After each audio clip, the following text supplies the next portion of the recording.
Hello बच्चों, कैसे हैं आप सब। स्वागत है आपका आज के इस वीडियो में। आज अपन पढ़ने जा रहे हैं कंज्यूमर एजुकेशन, जो कि कॉमर्शियल एप्लीकेशन क्लास 10th का एक काफ़ी अच्छा सा टॉपिक है। तो चलिए स्टार्ट करते हैं आज के अपने क्लास को।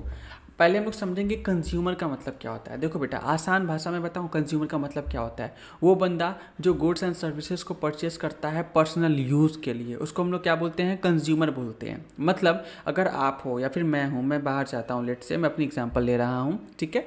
और मैं बाहर जाता हूँ और जा कर के मैं एक कुरकुरे का पैकेट बाय करता हूँ, ओके। और मैं अपने आप मस्त ला के घर पे खा लेता हूँ। तो वो मैंने अपने पर्सनल कंजम्पशन के लिए बाय करा है, और वो मैं क्या हो जाऊँगा, कंज्यूमर हो जाऊँगा। क्या हो जाऊँगा, कंज्यूमर हो जाऊँगा। वैसे ही आप देखोगे अपने डेली लाइफ में ना जाने कितने प्रकार की चीज़ें आप परचेस करते होगे अपने पर्सनल यूज़ के लिए। जैसे आपने स्मार्टफोन बाय करा, आप अपने अपने लिए कपड़े खरीदते हो, आप कुछ भी खाने पीने की चीज़ खरीदते हो, ठीक है ना। तो ये आप अपने पर्सनल यूज़ के लिए करते हो, इसी वजह से आप कंज्यूमर हो गए। बेसिकली आप उसको कंज्यूम करते हो, आप उसको उपभोग करते हो, हिंदी में अगर मैं बोलूँ तो, ठीक है। अब सवाल ये उठता है कि कंज्यूमर वर्सेस कस्टमर क्या होता है। लेकिन सोचो, एक पल के लिए समझना मेरी बात को। जो कुरकुरे मैंने खरीदा दुकान वाले से, जो दुकान वाले अंकल हैं, जो कुरकुरे उन्होंने परचेज़ किया बल्क में, ऑब्वियसली बात है वो मेरे जैसे एक दो पीस बाय नहीं करेंगे, वो तो कार्टन्स में बाय करेंगे ना। तो जब उन्होंने कुरकुरे को बाय करा तो वो कंज्यूमर नहीं हुए, क्योंकि उन्होंने बाय इसलिए करा है कि वो फर्दर उसको क्या कर पाए, सेल कर पाए। मतलब ध्यान देना कि बेसिकली यहाँ पे जो हमारे सेलर हैं, ठीक है, ओके, शॉपकीपर है हमारे, ओके, हमारे जो शॉपकीपर है, ये अगर कुछ परचेज करते हैं बेटा, तो ये क्या करेंगे, फर्दर सेल के लिए करते हैं। क्यों? कि उसको बेच सकें, चाहे वो गुड्स हो सर्विसेज हो, वो क्या कर पाए, उसको बेच सकें, इसलिए उसको परचेज कर रहे हैं। और ये अगर मैं हूँ, चलो मैं अपना नाम लिख देता हूँ अंकित, ठीक है। अगर मैं हूँ और मैं इस कुरकुरे को बाय करता हूँ, तो मैं क्या हो जाऊँगा, यहाँ पे कंज्यूमर हो जाऊँगा। क्या हो जाऊँगा, कंज्यूमर हो जाऊँगा। ध्यान देना, कस्टमर और कंज्यूमर दो डिफरेंट टर्म्स होते हैं, ठीक है ना। कस्टमर जो होता है, ठीक है, कस्टमर जो होता है हमारा, कस्टमर जो होता है और कंज्यूमर होता है हमारा, दोनों डिफरेंट टर्म होते हैं। क्यों होते हैं सर, मैं बताता हूँ, ध्यान देना। अगर यहाँ पे मान लो कुरकुरे का कंपनी पेप्सिको है, आई थिंक पेप्सिको बनाती है कुरकुरे को, ध्यान देना। जब पेप्सिको ने शॉपकीपर को ये बेचा, तो शॉपकीपर क्या हो जाएगा, कुरकुरे कंपनी के लिए कस्टमर हो जाएगा, ठीक है, क्योंकि वो खरीद रहा है। कस्टमर का मतलब वो बंदा जो आपसे गुड्स एंड सर्विसेज को बाय कर रहा है, सिंपल। अब ये कंडीशन वहाँ पे बिल्कुल नहीं अप्लाई होती कि वो खुद पर्सनल यूज़ के लिए बाय कर रहा है या फिर वो फर्दर बेचने के लिए कर रहा है। तो उसको हम लोग कस्टमर बोलते हैं। मतलब कस्टमर वो होता है, ओके, कस्टमर वो बंदा होता है जो बाय कर रहा है, ठीक है, बाय कर रहा है किस चीज़ को, गुड्स को भी बाय कर सकता है बेटा, वो सर्विसेज को भी क्या कर सकता है, बाय कर सकता है, ठीक है। बट यहाँ पे सेल्फ कंजम्पशन जो होता है, ठीक है ना, सेल्फ कंजम्पशन जो होता है, ये कंडीशन नहीं होती। बस आप बाय करने चाहिए गुड्स एंड सर्विसेज को, आप कस्टमर बन जाते हो। मतलब शॉपकीपर वाले अंकल जो होंगे, शॉपकीपर जो अंकल होंगे, वो कुरकुरे से बहुत सारे, लेट से 100 पैकेट्स कुरकुरे जो हैं उन्होंने परचेज किया, तो ये क्या हो जाएंगे, कस्टमर हो जाएंगे। अगेन, जब मैं शॉपकीपर अंकल से जब मैं कुरकुरे परचेस करने गया, तो मैं भी उनके लिए कस्टमर हो जाऊंगा। तो I am also customer for him, because मैं भी परचेज तो कर रहा हूँ ना। हाँ, बट यहाँ पे एक कंडीशन जुड़ जा रही है मेरे साथ, वो है मैंने सेल्फ यूज़ के लिए परचेस किया है, सेल्फ कंजम्पशन के लिए परचेस किया है। जब बाय यानी परचेस करना प्लस सेल्फ कंजम्पशन दोनों जुड़ता है, तब आप क्या बन जाते हो, कंज्यूमर बन जाते हो। याद रखना इस बात को, ठीक है ना। तो ये छोटा सा डिफरेंस है कस्टमर में और कंज्यूमर में सॉरी, ठीक है। तो क्या ये बात आपको समझ में आई? चलो आगे बात करते हैं। यहाँ पे क्या लिखा है, the term consumer has the different meaning depend upon whether it is refer to a goods or services. In the general it describe anyone who use the product and service generated within an economy. मतलब वो बंदा जो use कर रहा है product and services को, जो एक पर्टिकुलर इकोनॉमी में बेची जा रही है। मतलब मार्केट में जो प्रोडक्ट मिल रहा है भाई, उसको यूज़ कर रहे हो, सीधी सी बात है, ठीक है।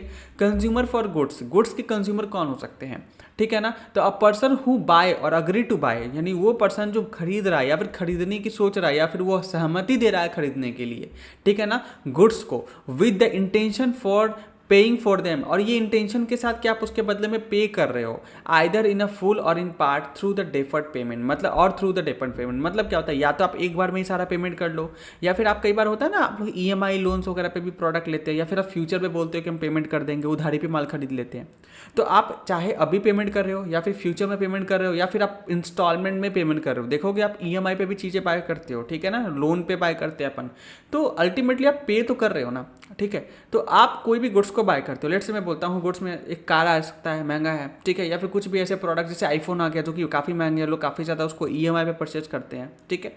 तो इस केस में क्या हुआ, आपने गुड्स तो बाय करा बट उसकी पेमेंट आप फ्यूचर में करने वाले हो, ठीक है, या फिर हो सकता है कुछ ज़्यादा अमीर है तो इमीडिएट कैश पेमेंट कर देंगे, या फिर कुछ दुकान वाले होते हैं ना उधार लेके फिर कुछ दिन बाद पेमेंट करेंगे। तो ये तीनों कंडीशन होता है, अल्टीमेटली आप पेमेंट कर रहे हो, ठीक है, तो आप गुड्स के कंज्यूमर बनते हो। It also include anyone using the goods with the purchaser's approval even they if they did not buy them directly. मतलब क्या होता है, कई बार आप परचेसर्स के अप्रूवल से कोई चीज़ों को बाय करते हो। फॉर एग्जाम्पल, आप अपने पापा के साथ जाते हो मार्केट में, ओके, और आप कुछ चीज़ें उठा लेते हो, ठीक है, तो उसके बदले में पापा तो पे करते हैं ना, तो आप परचेसर वो हो गए, लेकिन उसके अप्रूवल पे आप वो चीज़ ले रहे हो, तो आप कंज्यूमर हो जाओगे, ठीक है। कई चीज़ें होती है जैसे किताब कॉपी हो जाती है जो आपके पेरेंट्स आपको दिलाते हैं आपको अपने पर्सनली पढ़ने के लिए, तो बदले में वो पे कौन कर रहा होता है, आपके माँ पापा कर रहे होते हैं, ठीक है ना कि आप खुद करते हो, राइट। तो इसको आप कंज्यूमर कह सकते हो कि अल्टीमेटली आप क्या हो जाते हैं, आप कंज्यूमर होते हैं। मतलब कि मान लो कि मेरे पापा हैं, ठीक है, मेरे पापा हैं ये, ओके, और मैं खुद हूँ, ठीक है, ये मैं हूँ, और ये मैं बुक्स बाय कर रहा हूँ अपने लिए, ठीक है, जिसका पेमेंट मेरे पापा कर रहे हैं। तो कंज्यूमर पापा हुए कि मैं हो गया, क्योंकि मैं यूज़ कर रहा हूँ अपने पर्सनल पर्पज़ के लिए, ठीक है। चलो, कंज्यूमर फॉर अ सर्विसेज। अब देखो, कंज्यूमर सर्विसेज का कौन कंज्यूमर होता है, तो जो पर्सन हायर करता है, यूज़ करता है कोई भी सर्विस और उसके लिए पे करता है, अगेन फुल्ली, पार्शली या फिर डेफर्ड पेमेंट, ठीक है ना। It also include any benefiting from the service with approval of such person who hire. मतलब क्या होता है, एग्जाम्पल के लिए समझो यहाँ पे। अब देखो, सर्विसेज का मतलब क्या, तो इंटेंजिबल होता है, दिखता नहीं, आपको पता है ना। आप हायर करते हो किसी को सर्विस लेने के लिए, जैसे समटाइम्स आप डॉक्टर के पास जाते हो, आपके घर में काम वाली बाई आती हैं, ओके, तो ये आपने काम वाली बाई को रखा, या फिर मान लो कि आप ओला कैब लेते हो, तो ये बेसिकली वो आपको सर्विस प्रोवाइड करा रहे होते हैं। तो या तो आप खुद हायर करो किसी को, आपने ओला कैब बुलाया या फिर उबर बुलाया अपने लिए, एग्जांपल लेते हैं ओला से, आपने ओला को हायर किया, आपके मेरे को लोकेशन ए से बी तक जाना है, तो आपने हायर किया और आप खुद पेमेंट कर रहे हो, तो आप उस सर्विस के कंज्यूमर हो गए। या फिर आपने कैब को हायर करा बट आप उससे खुद नहीं जा रहे हो, बल्कि आप किसी को भेज रहे हो, ठीक है। फॉर एग्जाम्पल क्या हुआ, जब मैं छोटा था तो मेरे पापा स्कूल में मेरे को बस लगवा के रखे थे, मतलब बस से मेरे को जाना होता था, बस से ही आना होता था। तो मेरे पापा ने हायर किया ना सर्विसेज को, ट्रांसपोर्टेशन सर्विसेज को हायर किया, बट क्या वो बेनिफिशियरी थे? नहीं, बेनिफिशियरी कौन था? मैं था, क्योंकि मुझे स्कूल रोज जाना पड़ता था, आना पड़ता था बस से, ठीक है।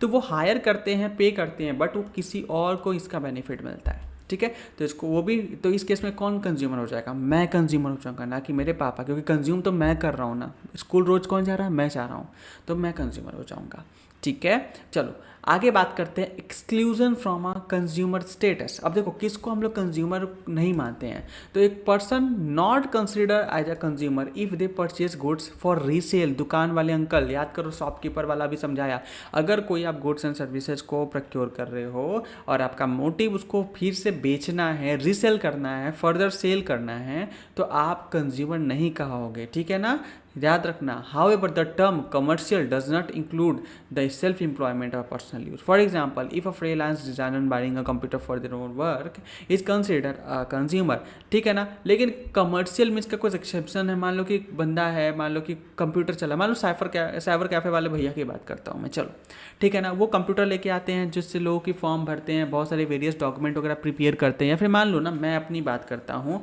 मैंने अपने एक पीसी सेटअप बना रखा है जहाँ पे मैं बैठ के रिकॉर्डिंग कर रहा हूँ, ठीक है। तो मैं पढ़ा रहा हूँ, ओके, मैं पढ़ा के अपने लेक्चर को सेल कर सकता हूँ, मेरे पास चांसेस तो है ना। तो यहाँ पे क्या हुआ कि मैं फर्दर सेल तो कर रहा हूँ अपने सर्विसेज को, बट मैं इस कंप्यूटर का अपने सर्विस में यूज़ कर रहा हूँ, उसको प्रिपेयर करने के लिए, अपने प्रोडक्ट को बनाने के लिए मैं इसका इस्तेमाल कर रहा हूँ, ओके। तो this is basically asset for me, और मैं इसको कंज्यूम कर रहा हूँ, मैं इस कंप्यूटर को फर्दर नहीं बेच रहा हूँ। कोई बच्चा मेरे से कोर्स बाय कर रहेगा तो इसका मतलब ये नहीं उसे ये कंप्यूटर मिल जाएगा, बल्कि उससे इसका जो इस्तेमाल करके मैंने जो प्रोडक्ट बनाया, बेसिकली जो मैंने कोर्स बनाया है, ये उसे मिलेगा। समझ में आ रहा है?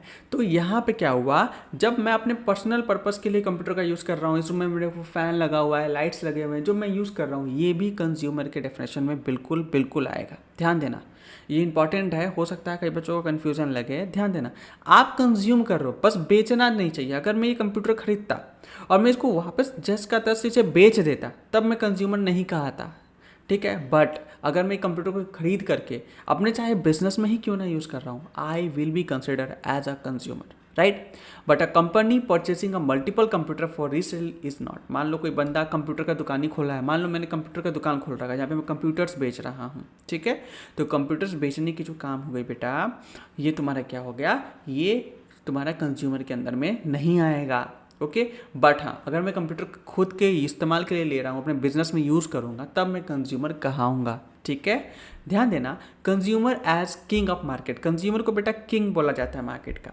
क्यों? क्योंकि कंज्यूमर जो चाहेगा मार्केट में वही मिलेगा।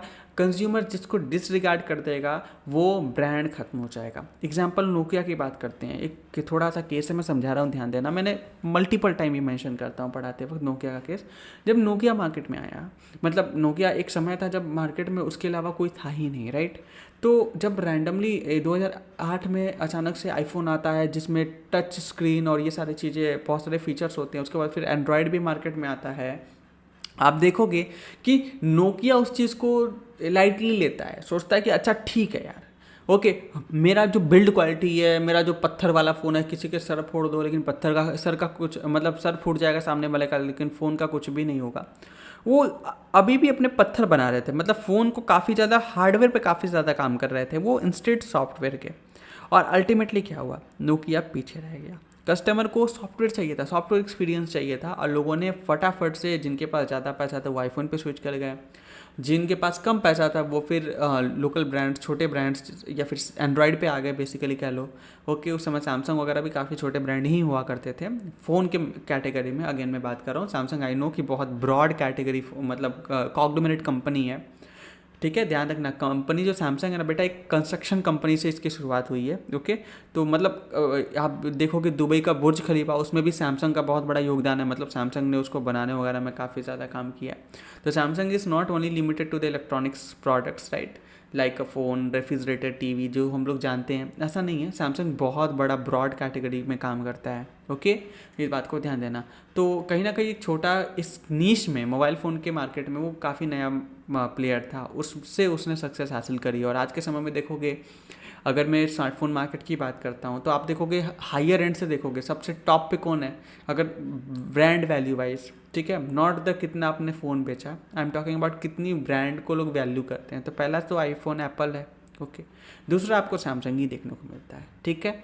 ध्यान देना, the concept of consumer as a king of a market implies that the producer should focus on the meeting of consumer needs. देखो ये क्या करता है, ये फोकस करता है कंज्यूमर की नीड को फोकस कर, मतलब बिजनेस का काम क्या होता है, आप अपने कंज्यूमर को समझिए, उनकी नीड को समझिए, उस पर फोकस रहिए और उस प्रॉब्लम को सॉल्व कीजिए। जैसे कि अब आईफोन जब निकालता है या फिर एप्पल जो प्रोडक्ट निकालता है, जो फीचर्स निकालते हैं, दूसरी कंपनी क्या करती है, उसको सस्ते में आपको प्रोवाइड कराती है, सो डैट क्या होता है कि आपको वो एक्सपीरियंस देने की कोशिश करती है जिनके पास एप्पल खरीदने का पैसा नहीं है, क्योंकि ऑलमोस्ट लोगों के पास नहीं है, राइट। तो कहीं ना कहीं आपको एक सस्ते रेट पे सही प्रोडक्ट देने की कोशिश की जाती है। जैसे मैं पढ़ा रहा हूँ आपको वन शॉट लेक्चर के अंदर मैंने वो वैल्यू क्रिएट करने की कोशिश की, क्योंकि देखो YouTube is just like a fast food corner, ठीक है, स्ट्रीट फूड है। यूट्यूब क्या एक स्ट्रीट है जहाँ पे स्ट्रीट फूड्स मिल रहे हैं।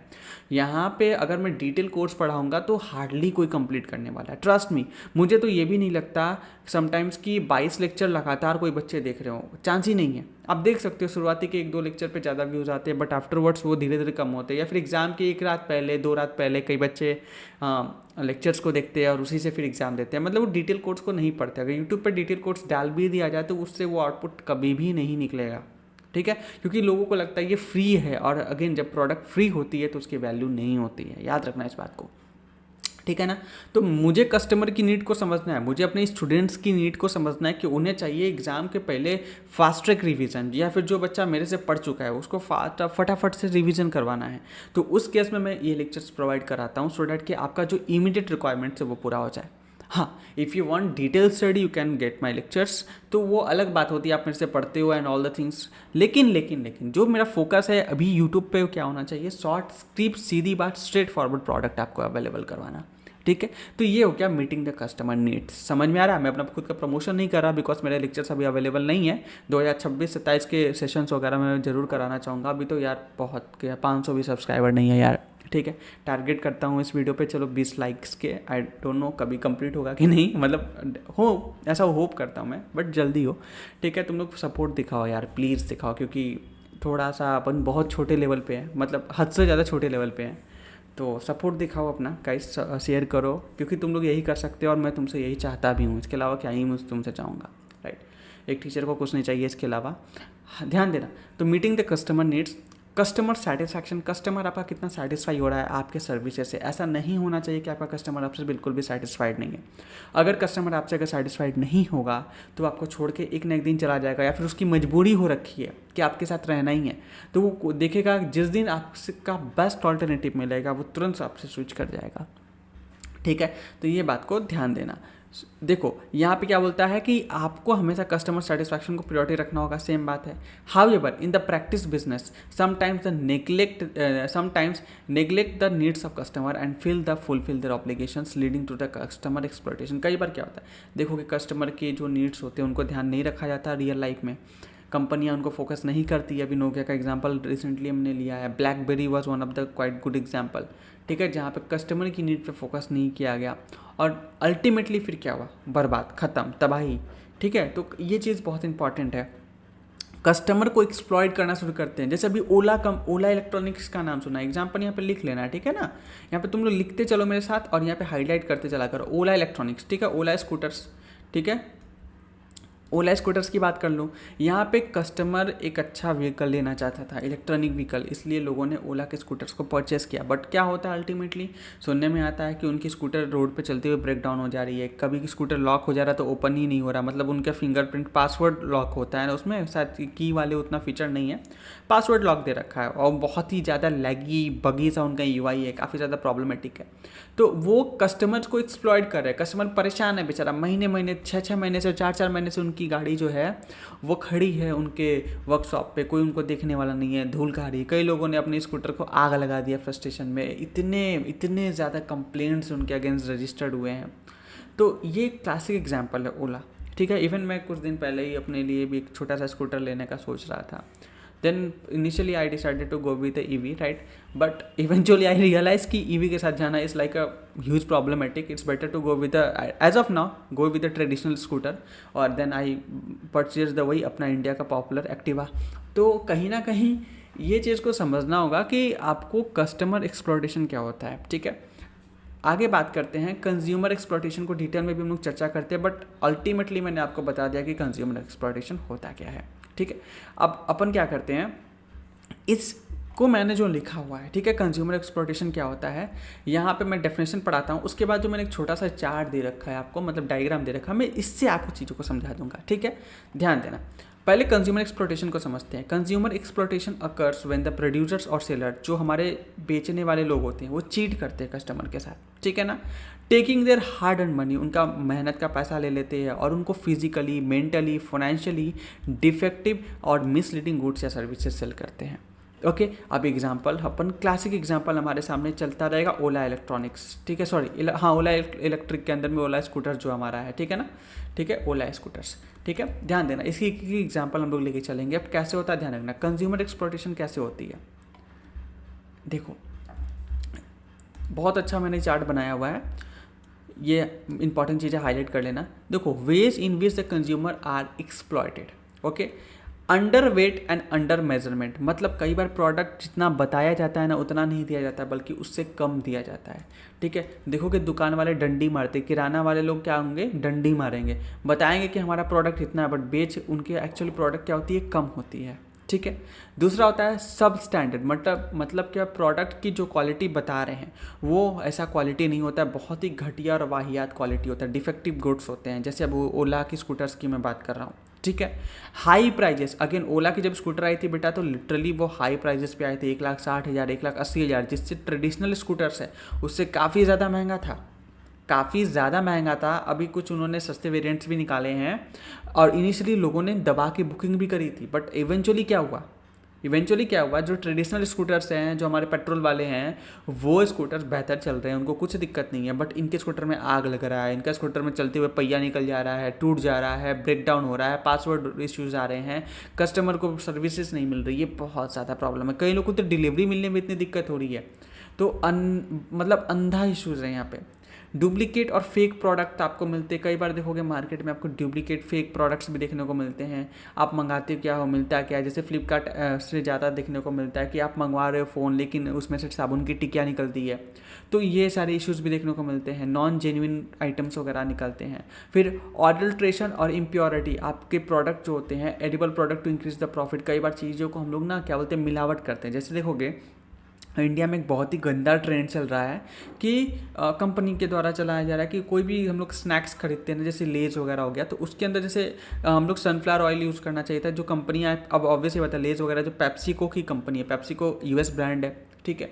अब क्या होता है, ध्यान देना, वो लोग यूएस वगैरह में जब प्रोडक्ट बेचते हैं, यूरोपियन मार्केट में प्रोडक्ट बेचते हैं, तो दे यूज़ अ सनफ्लावर ऑयल, ठीक है, जिससे वो कुक करते हैं, प्रोडक्ट को प्रिपेयर करते हैं। बट वो इंडिया में जब बात करोगे तो वो क्या करते हैं, वो तुम्हारे पाम ऑयल वगैरह का यूज़ करते हैं, जो कि बहुत ही बुरा है, आपके हार्ट के लिए अच्छा नहीं है, ठीक है, बहुत सारे प्रॉब्लम हो सकते हैं आपको। तो कहीं ना कहीं वो क्या करते हैं, चीप क्वालिटी प्रोडक्ट यूज़ करते हैं, ओके, जिससे अपने प्रॉफिट को इंक्रीज़ कर पाए। रिसेंटली मैं फूड फार्मर एक यूट्यूबर है, उसकी मैं एक वीडियो देख रहा था, उन्होंने क्या किया, उन्होंने इंडिया में जो पनीर जो मार्केट में मिलता है उसको लेकर के सर्वे किया। देखो मैं खुद एक 100% प्योर वेजिटेरियन हूँ, मैं ऐसा नहीं हूँ कि ट्यूसडे को खाने वाला है फिर अंडे खा लेते हैं, ऐसा नहीं है, मैं प्योर वेजिटेरियन पर्सन हूँ। मेरे लिए पनीर इंपॉर्टेंट है क्योंकि मेरे को प्रोटीन का इंटेक पनीर से ही मिल सकता है। अब पनीर का मतलब दूध वाला, वो सोया पनीर ये वो मेरे को बिल्कुल टोफू वोफू बिल्कुल वाहियात लगता है, मैंने कभी ज़िंदगी में ट्राई नहीं किया, ना कि मैं करना चाहता हूँ। ध्यान देना, इस पॉइंट को समझा रहा हूँ, ध्यान से समझना। अब मेरे लिए पनीर इंपॉर्टेंट है। मार्केट में अगर मैं जाता हूँ किसी मोमोज़ के शॉप पे या फिर किसी भी मतलब मैकडी वगैरह कहीं पे भी, तो मुझे पनीर वाले प्रोडक्ट्स अगर मेरे को मिलता है तो एक मैं वो खाना चाहूँगा। ऑब्वियस ये बात है, आपको पता है पनीर की प्रोडक्ट वेजिटेरियन में थोड़ी सी महंगा करके भी बेचते हैं। उन्होंने सर्वे किया, उन्होंने क्या किया कि इंडिया में जो एक्स्ट्रा फैट वाले जो बेसिकली एक्स्ट्रा जो फैट कहते हैं प्रोटीन वाले जो पनीर है, उन कंपनी के पनीर को उठाया। फिर उसका मिड ब्रांड्स है जैसे अमूल, मदर डेयरी, उनके पनीर को उठाया। उसके बाद स्ट्रीट के जो वेंडर्स है या फिर जो लोकल रेस्टोरेंट्स हैं उनके पनीर को पिक किया। अब उस पनीर को लैब में भेजा टेस्टिंग के लिए, तो जो एक्स्ट्रा प्रोटीन वाले पनीर थे वो अपने स्टैंडर्ड पे बिल्कुल खड़े उतरे, पास हो गए। जो नॉर्मल पनीर थे जैसे कि अमूल का, मदर डेयरी का, जो एक एवरेज ब्रांड्स है, उनके पनीर को देखा जाए वो भी अपने जो स्टैंडर्ड एग्जामिनेशन उसमें वो पास हो गए। लेकिन जितने भी रेस्टोरेंट के पनीर थे, जितने भी तुम्हारे लोकल वेंडर्स के पनीर थे, वो सारे पनीर फेक थे। मतलब उनके अंदर पाम ऑयल का यूज़ किया जाता है, कॉर्नफ्लोर का यूज़ किया जाता है उस पनीर को प्रिपेयर करने के लिए। दूध नाम मात्र होता है या फिर समटाइम्स होता ही नहीं है, but their taste like as it is, ठीक है, उस बिल्कुल सेम टेस्ट करते हैं जैसे लाइक ओरिजिनल पनीर। और ये बर्गर किंग के पनीर में भी इश्यूज़ देखने को मिली है, मैकडीज़ में भी देखने को मिली है। वेरियस यूट्यूबर्स इसको बनाते हैं, देखते हैं, टेस्टिंग होती है, तो बाद में फिर मामला ये दफ़ा दफ़ा हो जाता है क्योंकि हमारे गवर्नमेंट को इससे लिटरली कोई फ़र्क नहीं पड़ता है, ठीक है। तो क्योंकि पड़ता तो अभी तक ये चीज़ें हट जानी चाहिए थी। तो कहीं ना कहीं ये दिखाता है कि आप लोअर क्वालिटी प्रोडक्ट बनाते हो, मतलब यूज़ करते हो, जिससे आप अपनी प्रॉफिट को अननेचुरली इंक्रीज़ कर पाओ, ठीक है। तो अच्छे से मैंने इस पॉइंट को समझाया आपको। आगे आता है लैक ऑफ सेफ्टी फीचर्स। आपको पता है ना, कई बार आप चीज़ें बनाते हो या फिर उसमें सेफ्टी मैकेनिज्म देना भूल जाते हो। आप देख सकते हो ना, इसमें का एग्जांपल मारुति सुजुकी के कार्स हो जाते हैं। भाई साहब बिल्ड क्वालिटी वाहियात होती है, हुंडई के कार में भी सेम इशूज़ है। आर्टिफिशियल सेक्रेसी होती है, hoarding goods to create the shortage and raise the prices. मतलब कोविड का टाइम मुझे याद आ रहा है, कोविड के टाइम में ना बहुत सारे जो व्यापारी थे उन्होंने क्या किया था, जो हमारे मस्टर्ड ऑयल होते हैं, रिफाइंड ऑयल, सोयाबीन ऑयल होते हैं, उनको उन्होंने होल्ड कर लिया था। मतलब अपने यहाँ क्या कर रहे थे, गोडाउंस में बहुत सारे इकट्ठा कर लिया और मार्केट में ये बेच नहीं रहे थे। आर्टिफिशियली इन्होंने ये बोलते हैं ना अफवाह फैलाया कि मार्केट में तेल नहीं आ रहा, जिससे क्या हो पाए, जो ऑयल की पैकेट हमें 100 रुपये लीटर मिला करती थी, 100 रुपये का एक पैकेट मिल रहा था, वो बढ़ के 200 रुपये पे प्राइस चली गई थी हाईएस्ट, मुझे याद है, ठीक है। मतलब आर्टिफिशियली प्राइस को बढ़ाया गया। उस साल तेल की मतलब जो तेल की जो सीड्स होते हैं बेसिकली उनके पैदावार भी अच्छी होती है, सब कुछ सही था, लेकिन स्टिल तेल की प्राइस बहुत ज़्यादा हाई थी। तो गवर्नमेंट ने फिर इस चीज़ को क्रैकडाउन करने के लिए कई जगह छापे मारने स्टार्ट किए हैं, बहुत सारे हुए। लेकिन आज भी देखोगे तेल की प्राइस आज भी 160 170 ही चलती है। देखो अल्टीमेटली यहाँ पे गवर्नमेंट भी कुछ काम नहीं करती। रीजन भी कि जो पॉलिटिशियंस होते हैं, जो हमारे लोकल लेवल पे जो एडमिनिस्ट्रेटिव अथॉरिटी होती है, उनको अच्छा खासा घूस ब्राइबरी मिलती है, ठीक है ना, वो घूस खा के पैसे खा के फिर शांत हो जाते हैं। तो ये आर्टिफिशियल स्केर्सिटी यहाँ पे क्रिएट की जाती है, जैसे ठीक है ना, स्केर्सिटी मतलब कमी होता है, ठीक है, आर्टिफिशियल शॉर्टेज क्रिएट की जाती है, आर्टिफिशियली, मार्केट में होता नहीं है, बट ये आर्टिफिशियली स्केर्सिटी क्रिएट की जाती है, कमी क्रिएट की जाती है कि मार्केट में प्रोडक्ट ही नहीं है, जिससे उसकी प्राइस को हम लोग क्या कर पाए, बढ़ा पाए, इन्फ्लेट कर पाए, ओके, और अल्टीमेटली कस्टमर का, हम लोग कंज्यूमर का एक्सप्लॉयटेशन कर पाए, मतलब उनसे ज़्यादा पैसे वसूले जा सके, ठीक है।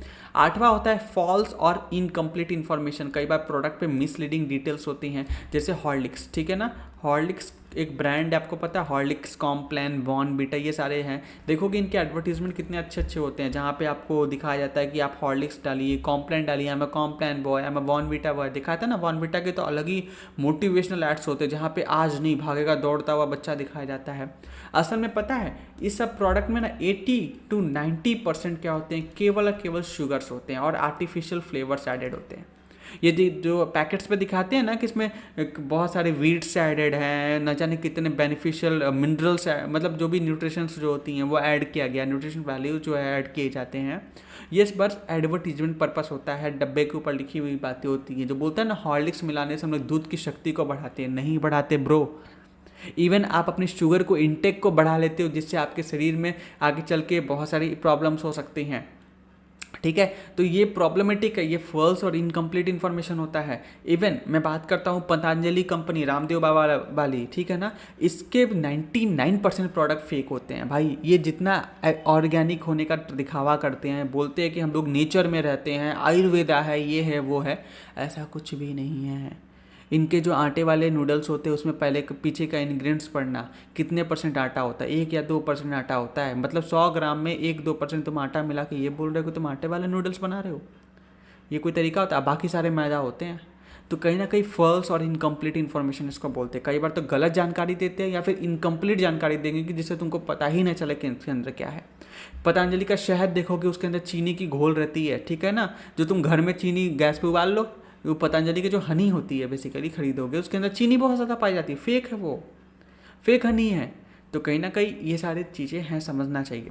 उसके बाद पुअर आफ्टर सेल सर्विस। अब कोई प्रोडक्ट खरीद लेते हो, प्रोडक्ट बेचते वक्त आपसे लोग बहुत फ्रेंडली होते हैं, बट प्रोडक्ट बेचने के बाद आपको सपोर्ट नहीं मिलता है हमारे पास। अगेन फिर ओला इलेक्ट्रॉनिक्स आ जाता है निकल करके। Ola electronics is one of the classic example, cult classic example है, ठीक है। आगे आता है hidden price components in offer. देखो कई बार क्या होता है, आप प्रोडक्ट बाय कर लेते हो, उसके बाद बहुत सारे उसमें हिडन प्राइसेस लगे रहते हैं, ठीक है ना, जिससे आपको एक्स्ट्रा चार्जेस पे करना पड़ता है और फिर आपको बेवकूफ़ बनाया जाता है। इनिशियली बोलते हैं ये प्रोडक्ट बहुत सस्ता है, बहुत सस्ता है, बहुत सस्ता है, लेकिन जब आप खरीदते हो, डिसाइड करते हो खरीदने के लिए, तो उसके साथ बोलते हैं आप ये भी लेना पड़ेगा, वो भी लेना पड़ेगा। हिडन चार्जेस बहुत ज़्यादा डाल दिए जाते हैं, जिससे क्या होता है कि आपको फिर अननेसेसरी एक्स्ट्रा पैसे पे करने पड़ते हैं और यह कहीं ना कहीं एक कंज्यूमर का एक्सप्लॉयटेशन ही होता है। अब इसका मुझे एक प्रॉपर एग्जांपल देखा जाए तो ध्यान नहीं आ रहा है अभी, हिडन चार्जेस का मतलब क्या ही बोलूँ। हाँ याद आया, मेरे ही अपनी बात करता हूँ, चलो मैं अपनी बात करता हूँ।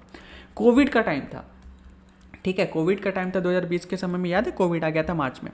अब कोविड जब आया था, आई डिसाइडेड इन अप्रैल, मैंने अप्रैल में डिसाइड किया कि let's have a broadband with my self, ठीक है। मैं ब्रॉडबैंड एक परचेस कर लेता हूँ, ठीक है, मतलब कनेक्शन लगवा लेता हूँ जिससे घर पे इंटरनेट वगैरह चल सके, क्योंकि मुझे पढ़ाई भी करना होता था, काफ़ी ज़्यादा इंटरनेट की एग्रेसिवली मुझे यूज़ करनी पड़ती थी। मैंने एक कंपनी को अप्रोच किया, उस समय एयरटेल वगैरह के उतने नहीं थे, फाइबर वगैरह ना ही जियो था, तो उसमें JTPL नाम का एक कंपनी था जिसको मैंने अप्रोच किया। और अप्रैल 7 मुझे डेट याद है, ठीक है, क्योंकि मेरे साथ फ्रॉड हुआ था उस समय। 9,000 रुपये मैंने पे किया। मैंने कंपनी में बात किया कि मुझे कनेक्शन लगवाना है, मुझे याद है 30 या 30 MBPS की, 30 MBPS का प्लान था उस समय, 30 MBPS वगैरह ही आता था, अभी जो उतना 100 MBPS 200 MBPS कॉमन ऐसा नहीं हुआ करता था। तो 6 महीने के लिए मैंने शायद 9,000 रुपये कुछ समथिंग पैसा पे किया। और मैंने कंपनी में कॉल किया तो दे आस्क मी कि सर अपना डिटेल्स वगैरह दे दो, हमारा बंदा आएगा। मैंने बोला सर्विस वगैरह कैसा है, तो बोले नहीं सर्विस तो हमारी अच्छी है, कभी भी डाउन वाउन नहीं होगा इंटरनेट। बहुत सारे प्रोमिसेस उन्होंने करी। जब बंदा हमारे यहाँ आया, पैसा लेकर के घर से चला गया, सब कुछ हो गया, बोला कि सर आपको 1 हफ्ते के अंदर मैक्सिमम, ड्यू टू लॉकडाउन 1 हफ्ते के अंदर मैक्सिमम आपका कनेक्शन वगैरह कर दिया जाएगा। अब 1 हफ्ता बीत गया, 2 हफ्ता बीत गया, ठीक है, धीरे धीरे करके 1 महीना बीत गया। मैं बहुत सारे कस्टमर केयर पे बात कर रहा हूँ, इनके लोकल अथॉरिटी से बात कर रहा हूँ, जो भी स्टाफ जो मेरे से बहुत सारे फेक प्रोमिसेस कर रहा था, उनसे बात कर रहा, कोई रिप्लाई अच्छे से नहीं दे रहा, कोई बोल रहा है मेरे को नहीं पता, ये वो फलाना ढिमकाना। एक बंदा बोलता है कि सर आपके घर पे हम लोग कनेक्शन करवा देंगे, आपको 5000 एक्स्ट्रा देना पड़ेगा, ठीक है, क्योंकि आपकी जो प्रोडक्ट है वो आ ही नहीं रहा है, मतलब ब्रॉडबैंड हमारे पास नहीं है, तार नहीं है हमारे पास, मतलब ब्रॉडबैंड मतलब राउटर, ठीक है ना, नहीं है, तार नहीं है जोड़ने के लिए, तो इन सबको आपको अलग से पे करना पड़ेगा। ओ माय गॉड, अब बताओ, मतलब कि मुझे 5000 एक्स्ट्रा पे करना पड़ेगा। तो मैंने कंज्यूमर फोरम में कंप्लेन करा था इस चीज़ के रिगार्डिंग, एंड फिर उसके बाद 1.5 महीने बाद, मतलब मई के मिड्स भी ख़त्म हो गया था, 20 या 25 मई के आसपास मेरे को कनेक्शन करके दिया गया। उसके बाद जब 9 महीने का मेरा प्लान था, 9 महीने में मुश्किल से वो 1.5 से 2 महीना मैंने इंटरनेट यूज़ कर पाया। 1.5 से 2 महीना मतलब क्या, 4 दिन चले, फिर उसके बाद पता चले कि रेड लाइट जल रहा है, उसमें से जो लॉस का जो लाइट होता है उसका। भाई इतना दम बेरा गर्क, 9 महीने इतना परेशान, मतलब 9 महीने क्या यार, मतलब कुछ दिन बाद मैंने हटाई दी, मैंने समझ लिया कि 9,000 मेरा वेस्ट हो गया। इतना जाहिल कंपनी है ये, ठीक है, इतनी जाहिल कंपनी है। और उसके बाद 9 महीना जैसे खत्म हुआ ना, they called me and they ask me कि सर आप रिन्यू क्यों नहीं करवा रहे हो, आप करवाइए, 9 महीने का फिर से रिचार्ज करवाइए, हम लोग बंदा भेज रहे घर पे। अब वो सोचो, उनके लिए मेरे मुंह से ऐसे ऐसे शब्द निकले हैं, क्या बोलूँ। बट ये हिडन प्राइस और कंपोनेंट इन ऑफर, ये फालतू की चीज़ें जो होते हैं ना, हिडन प्राइस वगैरह जोड़ना करते हैं, और कंपनी को कंप्लेन करो तो सुनना भी तो चाहिए। तो कहीं ना कहीं कस्टमर एक्सप्लॉयटेशन में मुझे उस समय परेशानी झेलना पड़ा, जिस समय मुझे इंटरनेट की बहुत ज़्यादा ज़रूरत थी। उस समय किसी को नहीं पता था कि भविष्य में क्या होने वाला है। कई लोग भाई अपना फ्यूचर तक प्रिडिक्ट नहीं कर पा रहे थे कि अब ज़िंदगी भर क्या घर में ही बंद रहना पड़ेगा।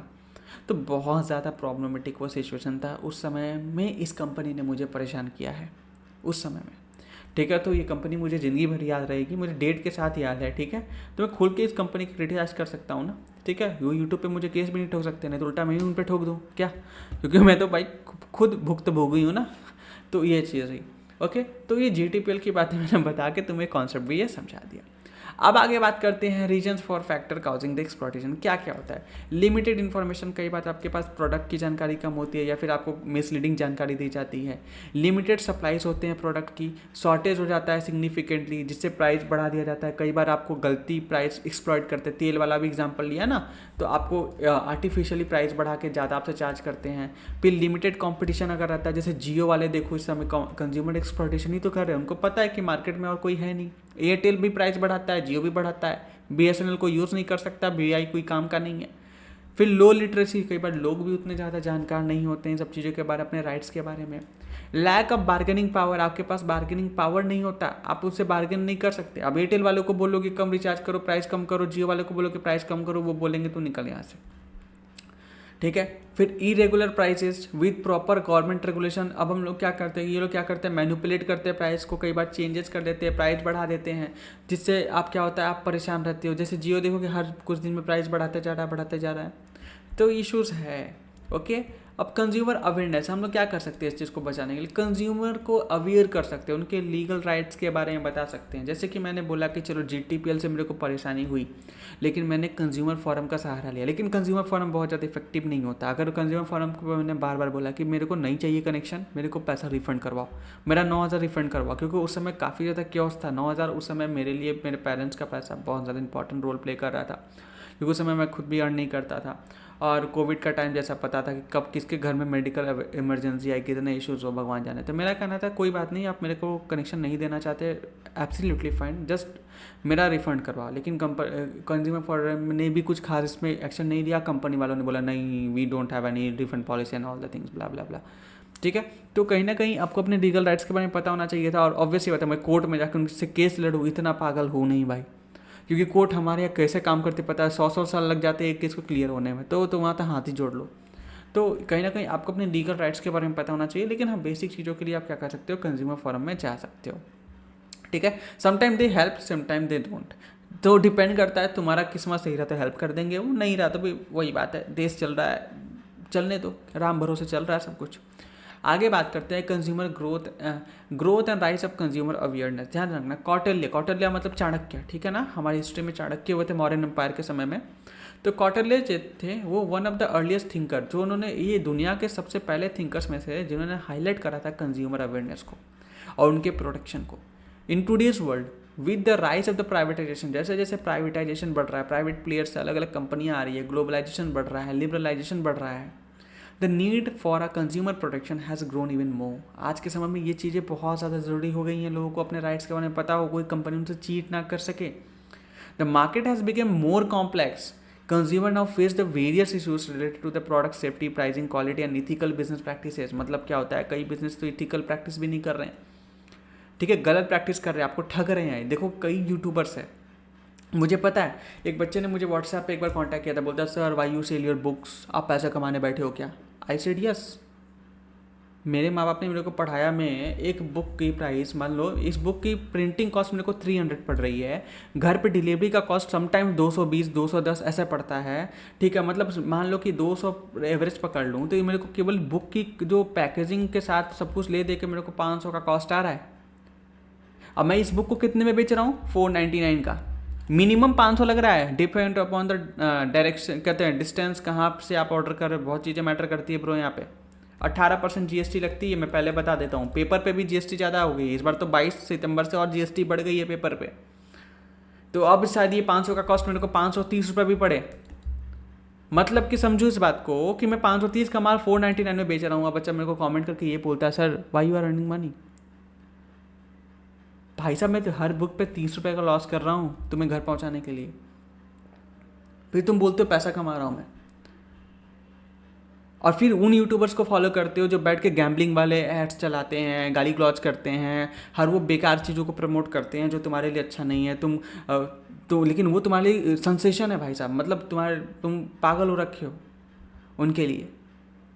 वो पैसा नहीं कमा रहे हैं, मतलब वो अगर गलत चीज़ करके कमाए तो सही है, और मैं यहाँ पे सही करके मेहनत कर रहा हूँ, और मैं तुमसे रिकवर भी नहीं कर पा रहा कॉस्ट, बेसिक फीस ले रहा हूँ, मतलब 30 रुपये तो ऑलरेडी लॉस ही जा रहा है, थोड़ा रिकवरी कर रहा हूँ, तो उसमें मैं गलत हूँ। वाह। मतलब एक बात याद रखना बेटा, मैं छोटा था तो मैं बताता हूँ। मेरे क्लास में एक लड़का था आदित्य, ठीक है, आदित्य वॉज माई फ्रेंड, नाम लेता हूँ, नॉट माई फ्रेंड या कह सकते हो फ्रेंड, जो भी बोलो। क्लास में बहुत अच्छा था, मतलब पढ़ने में सॉरी, पढ़ने में बहुत अच्छा था वो, ठीक है। मेरी प्रिंसिपल जो थी क्लास की, मतलब स्कूल की बेसिकली प्रिंसिपल थी, उसकी घर की आर्थिक स्थिति सही नहीं थी, तो प्रिंसिपल ने क्या किया था, उसको फीस काफ़ी ज़्यादा 50% कम लगता था, प्लस वो बहुत डिले फीस जमा करता था, मतलब समटाइम्स 4 महीने 5 महीने का एक बार में जमा करे, उसमें भी फिर और फर्दर डिस्काउंट भी प्रिंसिपल देती थी, बस कॉज कि वो बच्चा पढ़ता था, ठीक है। ये प्रिंसिपल का माइंडसेट था, ठीक है। वो बच्ची जो प्रिंसिपल थी उन्होंने कभी किसी और बच्चों को नहीं दिया, बट उसे देती थी बिकॉज उसके घर में सिचुएशन था भी वैसा। उनके पापा काम नहीं कर पाते थे बिकॉज उनकी एक्सीडेंट हो गई थी, तो वो अब घर पे ही रेस्ट करते थे, मम्मा ही थोड़ी बहुत काम करती थी और दीदी थोड़ी प्राइवेट जॉब करती थी, तो बस वैसे उसका घर चल रहा था। चूँकि ये भी छोटा था तो बहुत ज़्यादा ये भी नहीं कर, ये मैं बता रहा हूँ क्लास 8 की बात, when I was in class 8।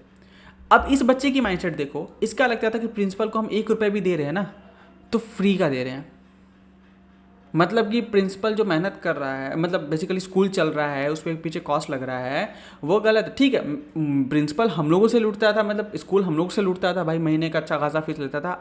I got the right कि मैं स्कूल को क्रिटिसाइज कर सकूं कि नहीं तुम मुझसे ज़्यादा फीस ले रहे हो, बट तुमसे तो नहीं ले रहे हैं ना, ठीक है। हर एक चीज़ में तुमको बेनिफिट दे रहे हैं स्कूल वाले, बट स्टिल तुम कंप्लेन करते हो कि ये तो फ्री में ले रहे हैं, फ्री में ले रहे हैं, लूट रहे हैं, लूट रहे हैं, लूट रहे हैं। भाई तुमसे तो नहीं लूट रहे थे। आज वो बच्चा जो बोलता है ना, बचपन से बहुत मतलब पढ़ने में बहुत ब्राइट था, हम लोग भाई क्लास में फर्स्ट आना वो लाइक, आज इसको जॉब नहीं मिल रही मार्केट में।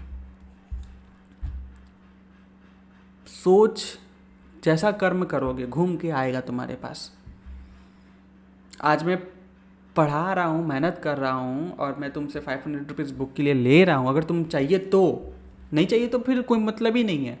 तो तुम ये बोलते हो कि सर आप लूट रहे हो, आप ज़्यादा चार्ज कर रहे हो, आप पैसा कमा रहे हो। याद रखना बेटा, तुम्हारे माँ बाप भी तुमको इसीलिए पढ़ा रहे हैं कि तुम भी कल हो के पैसा कमा के उनका घर उनको देखभाल कर सको।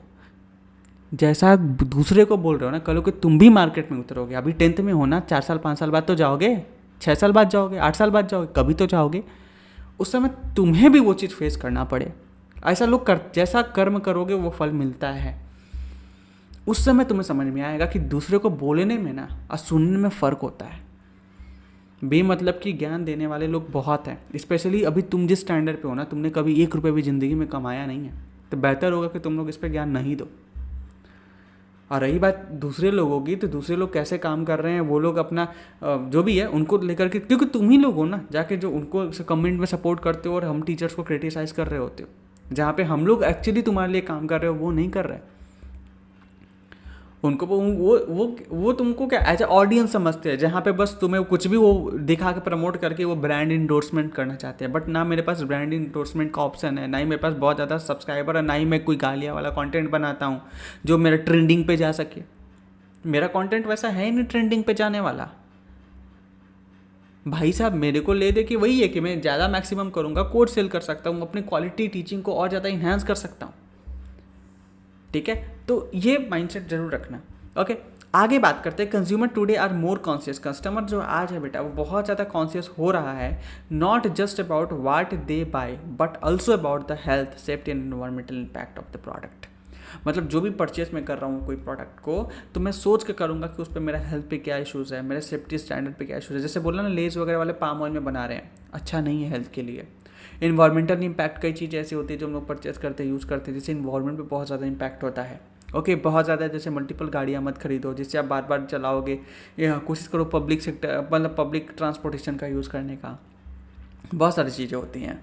To address this concern the Indian government has introduce the several laws. हमारे देश में कुछ ऐसे कानून बनाए गए हैं, कुछ ऐसे इनिशिएटिव्स लिए गए हैं जिससे हम लोग क्या कर पाए, कंज्यूमर राइट्स को प्रोटेक्ट कर पाएँ। जैसे जागो ग्राहक जागो हैव एक बहुत इंपॉर्टेंट स्लोगन निकाला गया था, टीवी पे बहुत ऐड चलाया गया था, जिसमें बोलते थे जागो ग्राहक जागो। तो इसमें क्या बोलते थे, एजुकेट किया जाता था लोगों को और बोला जाता था कि आप क्या कर पाएँ, आपका हक है, आप कभी भी कंज्यूमर है, उसका मतलब ये नहीं कि कोई भी आपको एक्सप्लॉइट कर पाएगा। और इसमें प्रमोट की जाती थी कंज्यूमर की अवेयरनेस। वर्ल्ड कंज्यूमर डे भी मनाया जाता है 15 मार्च को, और नेशनल कंज्यूमर डे मनाया जाता है 24 दिसंबर को। डेट याद रख लेना, कोई दिक्कत वाली बात नहीं है। ठीक है, मैंने लिखा है इसलिए क्योंकि क्या पता है एग्जाम में उसे पूछे जाएंगे नहीं, बट ठीक है, ध्यान रखने वाली बात है। Many NGOs and consumers organizations actively support consumer by spreading the awareness and helping with the grievances। बहुत सारे NGOs है, कंज्यूमर ऑर्गेनाइजेशन है जो हेल्प करते हैं कस्टमर को उनकी शिकायतों को लेकर के। ठीक है ना, ग्रीवेंसेस का मतलब होता है शिकायतें। However, consumer education is not a complete without the understanding the responsibilities. A responsible consumer make informed choices, support fair practices and which help creating a healthier marketplace for all। मतलब consumer भी बहुत समझदार होना चाहिए, वो भी responsible होना चाहिए। ठीक है ना, ये ठीक है, ऐसा नहीं हो सकता कि कंज्यूमर चाहे जो करे। ओके, अभी मार्केट में आप, जैसे मैं बोल रहा हूँ ना, अभी मार्केट में आप कुछ ऐसे यूट्यूबर्स को सपोर्ट करते हो जो कि अच्छी चीज़ आपको इंडोर्स नहीं कर रहे हैं, वो बेमतलब की चीज़ आपको इंडोर्स कर रहे हैं।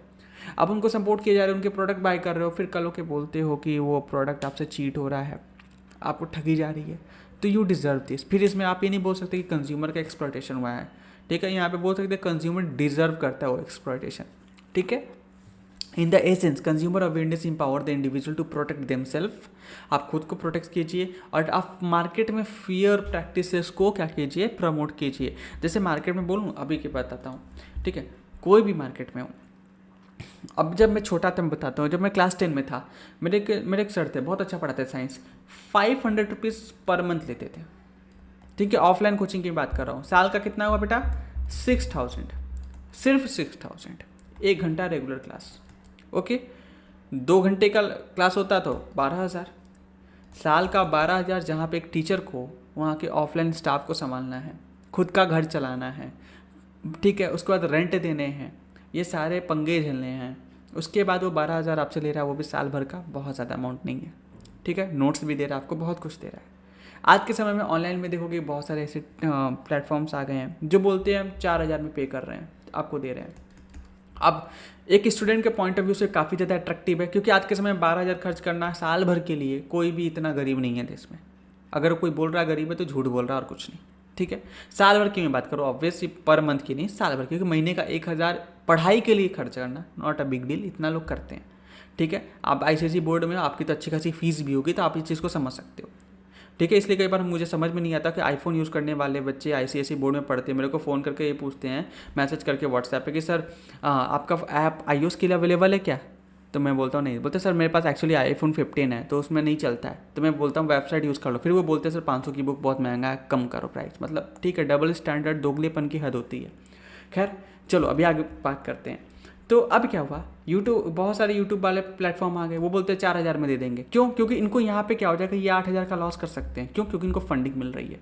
ठीक ठीक है ना, इनको फंडिंग मिल रही है, तो ये बोलते हैं हम लोग एजुकेशन में रिवोल्यूशन कर देंगे, ये कर देंगे, वो कर देंगे। अब इनसे क्या हुआ, ये 4-5 बच्चे हैं ना, ठीक है, इनमें बहुत बच्चे अब इनके पास आ जाएंगे सस्ते देख करके, ठीक है, जहाँ पे 12 वहाँ पे 4। अब ये बोलेंगे तुम लूट रहे हो, लूट रहे हो, ठीक है, लूट रहे हो। बहुत करते हैं ये हरकतें, कमेंट करते हैं। अभी 12,000 में जो क्वालिटी एजुकेशन दे रहा है बंदा ऑफलाइन में, उसको तुम यूट्यूब के एक रैंडम वीडियो से या फिर प्लेटफॉर्म से कैसे कंपेयर कर सकते हो। प्लस ये 12,000 आपको बेसिक प्राइस दे रहे हैं, ये 8,000 उल्टा आपको लॉस पे बेच रहे हैं, क्योंकि 8,000 इनको फंडिंग मिल रही है। अब ये बेचारा टीचर जो अच्छा मेहनत करता है, या जो पुराने टीचर हैं जिनकी एज अब 40-50 होने गई, वो बेचारे ये सब कहाँ क्या करेंगे। वो तो एक टीचर थे ना, वो बिजनेसमैन तो थे नहीं, उनको हर बात पे यूट्यूब पे वीडियो बनाना नहीं आता था ना, वो अपने क्लास का छोटी छोटी रील्स की क्लिप बनवा करके अपने पीआर टीम से डलवाना नहीं जानते।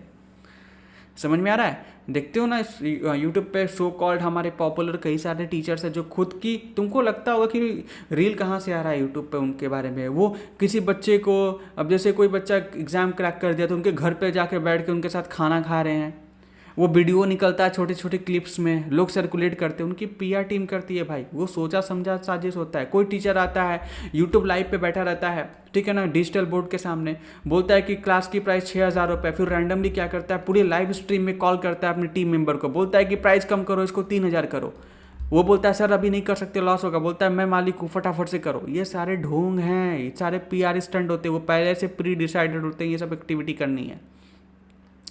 अब ये क्योंकि ये केवल प्रूफ कर चुके हैं ये 4 बच्चे जो ज़िंदगी में कमाए नहीं है कुछ, क्योंकि बच्चे स्टूडेंट्स अभी अर्न नहीं करते। हम कभी डिसरिगार्ड नहीं कर रहे कि नहीं ये तो अच्छा है, अभी तुम लोग पैसा नहीं कमा रहे, तुमको नहीं पता इतना कितना मेहनत लगता है, तुम्हारे मम्मी पापा को पता होगा कितना मेहनत करते हैं वो, ठीक है ना। वो टीचर दिन रात जो मेहनत कर रहा है ना, वो असल में 12,000 तुमसे ले रहा था, ये फंडिंग यूज़ कर रहा है, ये आगे चल के तुमको लूटेंगे, बट वो वेट कर रहे हैं कि ये सारे खत्म हो जाए, क्योंकि जब कल हो के तुम्हारे पास इनका ऑप्शन नहीं बचेगा ना, तो यही तुम्हें क्या करेंगे, बोलेंगे हमारा इन्फिनिटी बैच है, हमारा प्रो बैच है, आज इसको 25,000 में तुमको बेचेंगे, यानी 12,000 का माल 25 में बेचेंगे ऑनलाइन में, ऑफलाइन की बात नहीं कर रहा मैं।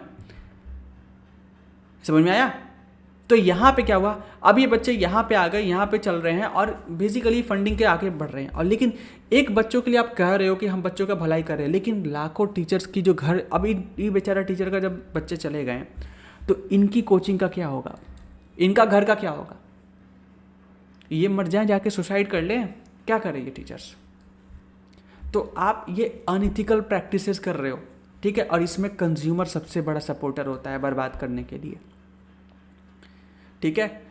ये बात को हमेशा याद रखना, कंज्यूमर सबसे बड़ा सपोर्टर होता है किसी भी चीज़ को बर्बाद करने के लिए। तो यहाँ पे इसी चीज़ को बोल रहा है कि कंज्यूमर को समझना होगा कि आप इनको क्रिटिसाइज मत करो। ये देखो कि ये ऑफलाइन में आपको बैठ के 12,000 में पढ़ा रहा है, ये चाह रहा है ठीक है, अच्छा पढ़ा रहा है, ये भी अच्छा पढ़ा रहा है, ये भी दोनों अच्छा कर रहा है, तुम्हें जहाँ के पढ़ना है पढ़ो, लेकिन ये मत करो कि भाई इनको इतना डिमोटिवेट कर दो कि बंदा बिजनेस ही बंद करके चला जाए, अपना कोचिंग ही बंद करके चला जाए, क्योंकि कल होकर जब ये नहीं रहेगा ना, तो ये बंदा तुमको लूटने के पीछे पड़ेगा और उस समय तुमसे लूटेगा। अभी तो ये ऑफर करेंगे ना कि 4,000 के पढ़ा रहे हैं, लेकिन हाँ धीरे से बैक एंड पे जो तुम्हारी सेल्स टीम कॉल करेगी तो वो बोलेंगे कि काम कीजिए, मेरी इन्फिनिटी बैच आप 25 में ले लो ना, जिससे तुम लोग को धीरे धीरे वो प्रीमियम पे शिफ्ट कर रहे हैं। जहाँ पे तुम 12,000 में तुम्हारा काम चल जाता है, वो तुम 25 पे करोगे। अभी इसका क्लासिक एग्जाम्पल बताता हूँ मैं, जियो, क्योंकि कोचिंग में कंप्यूटर का नाम नहीं ले सकता, अच्छा नहीं लगता, चलो मैं जियो का नाम लेता हूँ। जियो इनिशियली आया, फ्री कर दिया, लोग धड़ल्ले से जियो में चले गए। अदर कंपनियां जिसकी सिस्टम चल रही थी उन्होंने प्राइस कम कर दिया था अपना, ऐसा नहीं है। तो अब क्या हुआ, प्राइस जब कम करा उन्होंने, तो आपको उसमें थोड़ा बहुत यूज़ करना चाहिए। कस्टमर ने उनको इतना क्रिटिसाइज़ किया कि तुम पैसे ले रहे हो, फ्री में नहीं कर रहे, फ्री में नहीं कर रहे। आज वही जियो अब तुम्हें लूट रहा है, वही जियो अब धीरे धीरे हर महीने प्राइस बढ़ा देता है। और एयरटेल को घंटा फर्क नहीं पड़ता, एयरटेल को पता है, वो समय वो फेस कर चुका है, पता है कस्टमर किसी के नहीं है, तो वो भी बोलता है भुगतो, फिर हमको क्या मतलब, हम तो और प्राइस बढ़ाएंगे। तो अब कस्टमर को वो पीड़ा हो रही है। हमारे देश में लोग रोना चाह रहे हैं कि ये तो लूट है, लूट है। क्या चीज़ की लूट है, जब तुम्हें मार्केट में कंपटीशन को सपोर्ट करना चाहिए था, मल्टीपल अगर प्लेयर्स होते हैं तो ये नई चीज़ें नहीं होती। तुमने ओलिगोपोली मार्केट बना दिया जहाँ पे बस जियो और एयरटेल ही एग्जिस्ट करते हैं। तो बोलोगे तुम्हारे दिमाग में चीज़ आ सकता है, सर आप भी तो करते होगे अपने टाइम पे। नहीं ब्रो, हम एयरसेल यूज़ करते थे। मेरे पास फ़ोन घर में यूज़ करने का अलाउड नहीं हुआ करता था, मम्मी पापा बहुत पीटते थे। जियो का फ़ोन मेरे को कब मिला, मतलब 4G फ़ोन मैंने कब परचेज़ किया, 2020 के जनवरी में परचेज़ किया, उसके बाद फिर कोविड आ गया था। तो मतलब 20 में, जियो आया 16 में, हमने यूज़ कब करना स्टार्ट किया 20 में, मतलब 4 साल मैंने एयरसेल यूज़ किया है, और इवन जब कंपनी बंद हो गई ना तब तक मैंने यूज़ किया है। उसके बाद में शिफ्ट किस में किया था, BSNL में। तो being a customer this is your moral responsibility to support the competition in the market. सारे खत कंपटीशन हो जाएंगे ना, एक ही बंदा रहेगा तो फिर कल हो के तुम्हें एक्सप्लॉइट वो करेगा ही करेगा, ये लिख के ले लो, ठीक है, ये इतिहास गवाह है, ठीक है। In the essence consumer awareness empower individual to protect themselves and demand the fairness in the market. या दोनों करना है, आपको खुद को प्रोटेक्ट करना है सर, लेकिन मार्केट में फेयरनेस भी रखनी है, आपको बायस नहीं होना। जो कंपनी है वो तो अपनी रील दिखाएगी, अपने टीचर्स की बड़ी बड़ी बातें दिखाएगी, सुनाएगी, क्योंकि तुम मुझसे अट्रैक्ट हो, तुम मुझसे इन्फ्लुएंस हो। बट तुम्हें अपना दिमाग लगाना है कि भगवान ने तुम्हें भी अपना दिमाग दिया है ना, तुम्हें किसी से इन्फ्लुएंस नहीं होना है। समझ में आया? चलो, अब कईयों की दिमाग में घुस गई होगी बात, कईयों की मोटी बुद्धि में नहीं गई होगी, तो ठीक है, you can criticise me in the comment section, I am here to block you immediately, right. चलो आगे बढ़ते। Consumer education, right. Consumer education का मतलब क्या होता है? तो एजुकेट करना इंडिविजुअल्स को regarding the various goods and services and prices for a trade practices and the rights as a customers. It help people make informed choices and protect them from unfair practices in the market. ठीक है, यहाँ पे एकदम clear में अभी जो ऊपर से पूरा समझाते आया है यही बात यहाँ पे लिखा है कट टू कट, कोई भी चेंज नहीं है, ठीक है। बस यहाँ पे बोला है कि एजुकेट करना है कस्टमर को, कंज्यूमर को बेसिकली, ठीक है ना। अब 3 मेन पार्टी जो होती हैं जो प्रमोट करते हैं आपके कस्टमर के एजुकेशन को। और कई लोगों को लग रहा है सर आप ऊपर ज्ञान क्यों दिया इतना, इसका यहाँ पे एग्जाम्पल मैं दिखाता हूँ। एक कस्टमर दूसरे कस्टमर को एजुकेट कर सकता है, गवर्नमेंट एजुकेट कर सकती है, तीसरा बिजनेस खुद भी कर सकता है। अगर मैं कोचिंग बिजनेस में हूँ तो इस फ्रॉड के बारे में मैं ही तो सामने लाऊंगा लोगों की बातें, this is my responsibility as well. समझ में आ रहा है? Private coaching it's a business and this is the profit oriented. Always keep it clear, ठीक है ना। कभी मत सोचो कि जो टीचर यूट्यूब पे आकर तुम्हें ये बोलता है कि मैं फ्री में काम कर रहा हूँ या पैसे के लिए काम नहीं कर रहा या फिर एजुकेशन दे रहा हूँ, ये पैसा मोटिव है ही नहीं, सब झूठ बोल रहे हैं, सब झूठ बोल रहे हैं, ऐसा हो ही नहीं सकता, ठीक है ना। ये PR स्टंट होता है बेसिकली, दिस इज हम लोग PR पढ़ते हैं ना, पब्लिक रिलेशन, जिसमें बोला जाता है कि बिजनेस कैसे अपने जो कस्टमर है लोगों से कैसे रिलेशन बना कर रखती है। आज के समय PR का मतलब वो नहीं रह गया, PR का मतलब अपनी अच्छी इमेज, बस इमेज चमकाना बोलते हैं इसको, इन शॉर्ट इसको सिर्फ और सिर्फ इमेज चमकाना बोलते हैं। तुम छोड़ दो बिजनेस को, छोड़ दो किसी अन्य टीचर को, तुम बस इतना सोचो कल हो कि तुम पढ़ाई करके पैसा कमाना चाहते हो कि नहीं। कभी मम्मी पापा को देखना आपने, वो अर्न करते हैं पैसा तुम्हारे लिए, कल को तुम्हें अर्न करना पड़ेगा उनके लिए और अपने परिवार के लिए। जब तुम बिना अर्न करने किए बिना नहीं रह सकते तो दूसरा कोई का घर कैसे चलेगा यार। ये मोटी जो बड़ी बड़ी ग्लैमरस बातें हैं ना, वो यूट्यूब के रील्स और लाइक कमेंट्स तक ही सीमित रह जाती है। रियलिटी इज अबाउट कि तुम्हें पैसा कमाना है, और सब भी जो बैठे हैं ना वो भी कमाने के लिए बैठे। कोई 9 करोड़ की साल की सैलरी विड्रॉ कर रहा है, कोई 10 करोड़ कोई सैलरी विड्रॉ कर रहा है और आकर यूट्यूब पे ये बोलता है कि मैं प्रॉफिट मोटिव के लिए नहीं बैठा हूँ, उससे बड़ा झूठा मक्कार कोई नहीं है। दिक्कत ये नहीं है कि आप 9-10 करोड़ की सैलरी ले रहे हो, दिक्कत यहाँ पे आ जाती है जब आप खुद इतना अपनी गलत बोलते जेब भर के बैठे हुए हो और दूसरे को ये ज्ञान दे रहे हो कि तुम्हें प्रॉफिट नहीं कमाना चाहिए, ये गलत है। समझ में आया? चलो आगे बात करते हैं importance of consumer education. Consumer education का क्या महत्व होता है, ठीक है। पहले तो हम लोग मिसलीडिंग एडवर्टीजमेंट से बचते हैं, फिर फेक बार्गेन से बचते हैं। जैसे कई बार देखोगे 50% ऑफ, अभी देखोगे आदित्य बिरला ग्रुप में ये फ्रॉड चल रहा है, लुई फिलिप, ठीक है, फिर वैन हुसैन, ऐसे कंपनियां जो होगी देखोगे जो कपड़े बेचते हैं, ओके, वहाँ पे देखोगे अभी पता है GST ना, जो कपड़े हैं जो ब्रांडेड कपड़े उन पर GST बढ़ गई है। जो कभी शायद 12% हुआ करते थे अब शायद 18% हो गया है। GST मतलब कुछ तो इंक्रीज हुआ है, एग्जैक्टली मुझे नहीं पता। तो कपड़े के दाम बढ़ गए ना, बट इन्होंने अपने स्टोर्स में लगाया हुआ है GST बेनिफिट ऑफ 50% ऑफ, या GST मतलब सर्टेन GST बेनिफिट आ रहा है, GST रिड्यूस हुआ है उसका ऑफर है। अरे भाई तुम्हारा कपड़े का दाम बढ़ गया है यार, तुम्हारा जो कपड़ा शायद 100 रुपये का था अब वो 118 रुपये का हो चुका है, मतलब तुम्हारे तो कपड़े बढ़ गए ना प्राइस। तो फिर फेक बार्गेन का क्यों दिखा रहे हो, फेक बेमतलब का तुम्हारा ऑफर है। या फिर कई कंपनियां देखते हो ना, जो पहले मुझे याद है 15 ग्राम प्रोडक्ट दे रहे हैं, ठीक है, अपने लेस दे रहे हैं, उसको घटा के 10 ग्राम पे ले आया, मतलब 5 ग्राम कम कर दिया, अब प्लस 2 ग्राम बढ़ा दिया, यानी अब कुल मिला के वो 12 ग्राम ही तुम्हें प्रोडक्ट दे रहे हैं, लेकिन दिखाते हैं कि हमने 20% एक्स्ट्रा आपको दिया है। देखोगे ये सब फालतू की हरकत है ना, कुरकुरे लेस वाले बहुत ज़्यादा करते हैं। तो कहीं ना कहीं ये फेक बार्गेन्स दिखाता है। Consumer education is also includes the environmental awareness. Environment को लेकर के भी अवेयर रहना होगा। ये इंकरेज करता है सस्टेनेबल हैबिट्स को, लाइक रिड्यूस करता है, रीयूज़ करता है, रिसाइकल करता है और टीच करता है, लोगों को बताता है हार्मफुल इफेक्ट ऑफ पॉल्यूशन जो हम लोग मार्केट मतलब हम लोग इन्वायरमेंट में कर रहे हैं। इस पर हम लोगों ने अच्छा खासा चर्चा किया हुआ है लास्ट के चैप्टर्स में, तो मैं बहुत डेप्थ में नहीं जाऊँगा। आपको ये आता है, मैं मान के चल रहा हूँ। नहीं आता तो you can watch that lecture, ठीक है, कोई दिक्कत नहीं। To build a responsible society, consumer education must be part of the school curriculum and shaping the informed citizens from the young age। मतलब बच्चों को बचपन से बताया जाना चाहिए, स्कूल के करिकुलम में होना चाहिए, जिससे आपके अंदर वो जीन करके बैठ जाए, घर करके बैठ जाए कि आपको इन्वायरमेंट को नुकसान नहीं पहुंचाना है। अब कंज्यूमर राइट्स क्या होते हैं? In the 20th century market became a central to the people lifes with the rise of the mass and industrial products consumer dependency to the market increase. This led to the opportunity for the some manufacturers and seller to exploit the consumer through the overweight goods, inferior quality and misleading practices. To protect the consumer rights have been developed are now widely recognized various government agencies, consumer courts and voluntary organizations work to safeguard these rights. However, the consumer rights are well known, consumer responsibility are still not clearly defined in the offline world। मतलब कई बार क्या होता है कि हमारे देश में देखो बहुत सारे इंफ्रास्ट्रक्चर ऐसे बताए गए हैं कि जहाँ पे हम लोग इन्फीरियर गुड्स वगैरह को हम लोग थोड़ा कंट्रोल करें। कंज्यूमर राइट्स में होता है ना, कंज्यूमर के साथ अगर इन्फीरियर गुड्स मिल रहे हैं, क्वालिटी कॉम्प्रोमाइज गुड्स मिल रहे हैं, तो उनको प्रोटेक्ट करना चाहिए। उनके राइट है, कस्टमर का राइट है कि उस पर वो रिफंड क्लेम कर पाए, एक्शन ले, ठीक है। और कस्टमर की रिस्पॉन्सिबिलिटी भी है, हम लोग को देखना चाहिए। कंज्यूमर रिस्पॉन्सिबिलिटी के अंदर ये आता है बेसिकली क्या है कि कंपनी उन प्रॉब्लम को देखे, लेकिन आज के समय ना गवर्नमेंट देखती है ना कुछ, ओवरलुक किया जाता है, मतलब अनदेखा किया जाता है कस्टमर की राइट्स। कभी बोले GDPR वाला एग्जांपल लिया ना, रिफंड मेरे को कंपनी दिला सकती थी, दे सकती थी, लेकिन उन्होंने नहीं दिया। गवर्नमेंट एजेंसीज ने भी हेल्प नहीं की, ऑब्वियस सी बात है। तो ऐसा ही है। आगे बात करते हैं कंज्यूमर राइट्स में क्या होता है, जैसे राइट टू सेफ्टी, ठीक है, जहाँ पे ISI मार्क, AG मार्क जो होता है, राइट टू बी इन्फॉर्म्ड, आपको पता होना चाहिए प्रोडक्ट की क्वालिटी, प्राइस, यूजेस के बारे में, कैसे इस्तेमाल करना है। राइट टू चूज़, आपके पास ऑप्शन होना चाहिए चूज़ करने के लिए। फेयर सर्विसेज प्रैक्टिसेस होना चाहिए। राइट टू हेयर्ड, आपको सब चीज़ें पता होना चाहिए। Consumer can express their concern, अगर आपको लगता है आपके प्रोडक्ट में कुछ गड़बड़ी है तो वो अपना आवाज़ वहाँ पर उठा सकता है। राइट टू रिड्रेसल, उसके प्रॉब्लम्स उसके साथ कुछ गलत होता है तो उसकी प्रॉब्लम का सॉल्यूशन उसको मिलने का पूरा अधिकार है। And right to consumer education, उसका एजुकेट होने का भी अधिकार है कि इनकेस अब उसके साथ कुछ गलत होता है तो कहाँ जाए, कैसे क्या करे, ठीक है। अब आता है कंज्यूमर प्रोटेक्शन चैप्टर, भाई साहब है बड़ा है यार,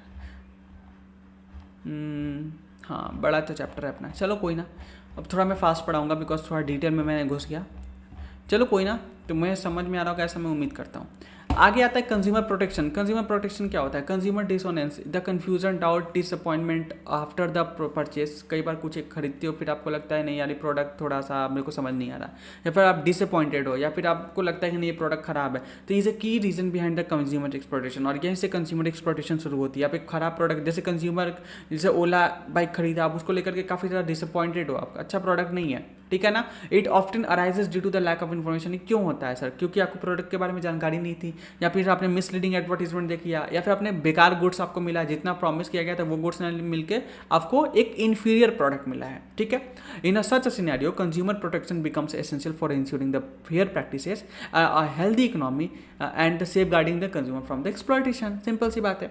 need for a consumer protection क्यों जरूरी है भाई साहब? इसलिए जरूरी है कि consumer decision heavily influence by the media and external factors. भाई साहब कंज्यूमर का डिसीजन ना मीडिया और एक्सटर्नल फैक्टर पे बहुत डिपेंड करता है। मार्केट में वो जिसके बारे में अच्छा सुनेंगे वो ही के पीछे भागेंगे। देखोगे अभी PR वाला इसीलिए यूट्यूब पे बहुत ज़्यादा चलता है। सो कॉल्ड टीचर्स हमारे जो प्रॉफिट मोटिव काम नहीं कर रहे हैं, इन फ्रंट ऑफ दूसरे मुखौटा पहन के जो बैठे हुए हैं, उनका PR एजेंसी ये हरकतें कर रही होती है, लोगों को फैला रही होती है कि ये तो भगवान हैं, ठीक है, ये ना होते तो दुनिया में एजुकेशन ही नहीं होता।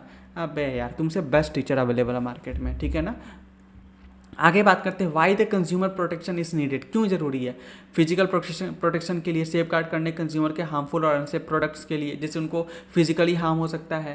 Protection against the unfair trade practices, कोई फ्रॉड मिसलीडिंग ना हो। इन्वायरमेंटल प्रोटेक्शन, मिसलीडिंग एडवर्टीजमेंट से बचाव के लिए। अनऑर्गेनाइज्ड कंज्यूमर्स के लिए। In India consumer are scattered across the various social economic backgrounds and lack unity.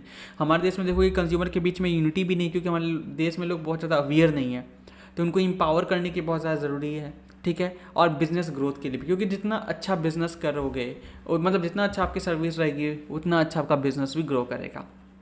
अब कंज्यूमर की क्या ड्यूटीज़ है, ऐसा नहीं है कि बस आपको उस प्रोटेक्शन ही चाहिए, गलती आपकी भी होती है, कंज्यूमर की उतनी ही गलती है जितनी बिजनेस की है, ठीक है ना। ड्यूटीज़ क्या होता है कंज्यूमर को, चेक करना प्रोडक्ट की क्वालिटी, उसके स्टैंडर्ड्स को, उसके वारंटीज़ को।